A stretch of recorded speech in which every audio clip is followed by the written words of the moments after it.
If you've been wondering whether Zenfy is actually worth it, I took a closer look so you don't have to. At first glance, Zenfy looks pretty promising.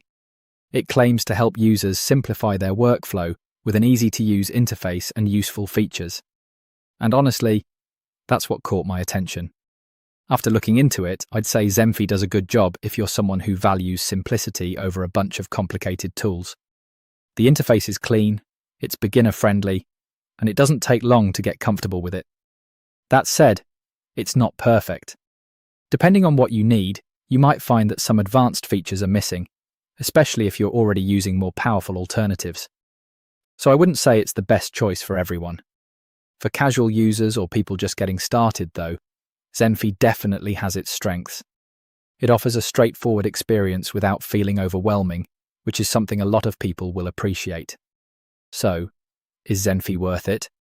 I'd say yes, if it matches your needs and expectations. Just make sure you know what you're looking for before jumping in. If you've already tried Zenfy, let me know your experience in the comments. And if this review helped, don't forget to like the video and subscribe for more honest reviews.